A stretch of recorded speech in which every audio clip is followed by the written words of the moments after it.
इन्होंने पूछा है कि ओवर थिंकिंग को हम कैसे स्टॉप कर सकते हैं। ओवर थिंकिंग को स्टॉप करने के लिए बहुत सारी वीडियोज़ हैं, बट आज की वीडियो में मैं कुछ और टिप्स बता दूंगी। जब भी आप ओवर थिंकिंग कर रहे होते हैं तो आपने अपने आप से कुछ सवाल पूछने हैं। सबसे पहला सवाल है, इसको हम बोलेंगे रूल नंबर 55।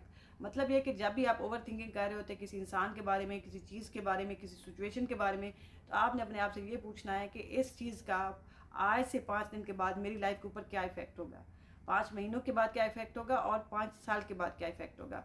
ये चीज़ आपको रियलाइज़ करने में मदद करेगी कि आपकी थॉट जो है वो कितनी ज़्यादा रैशनल है।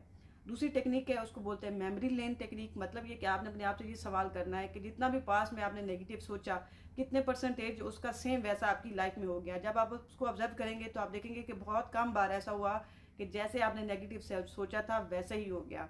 तीसरी जो टेक्निक है उसको आप कहेंगे कि इफ़ टेक्निक। फॉर एग्जांपल, जब आप नेगेटिव सोच रहे होते हैं और आप सोच रहे होते हैं कि मैं फेलियर हूँ, ये ऐसा बुरा हो जाएगा, ऐसा ख़राब हो जाएगा, तो आपने अपने आप से सवाल करना है अगर इसके ऑपोजिट हो गया, अगर इसके ऑपोजिट अच्छा हो गया तो फिर मैं क्या करूँगा।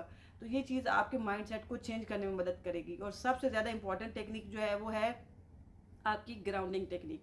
मतलब ये कि ये आपको प्रेजेंट में ले आएगी उस थॉट प्रोसेस से जब आप ओवर थिंकिंग कर रहे होते हैं। तो आपने करना क्या है कि आपने अपनी सराउंडिंग में देखना है कि कौन सी 5 ऐसी चीज़ें हैं जिनको आप देख सकते हैं। आपने उनको देखना है और काउंट करना है। उसके बाद दूसरी चीज़ जो आपने देखनी है वो है कि कौन सी 3 चीज़ें हैं जिनको आप सुन सकते हैं, कौन से 3 साउंड है, आपने उनके ऊपर फोकस करना है थोड़े थोड़े सेकंड के लिए। और उसके बाद तीसरी चीज़ जो आपने देखनी है वो ये कि कौन सी 2 चीज़ें आपकी सराउंडिंग में जिनको आप स्मेल कर सकते हैं। जैसे आपकी कॉफ़ी की स्मेल होगी, किसी की परफ्यूम की स्मेल होगी, उसके ऊपर फोकस करना है। और सबसे लास्ट में आपने देखना है कि कौन सी ऐसी चीज़ है जिसको आप फील कर सकते हैं या टच कर सकते हैं। जब आप ये टेक्निक्स करेंगे तो ये आपको प्रेजेंट में वापस लेके आएंगी। लिहाजा आपने इस प्रैक्टिस को कंटिन्यू रखना है। एक टाइम के बाद आपकी ओवर थिंकिंग का मसला जो है वो काफ़ी हद तक स्टॉप हो जाएगा।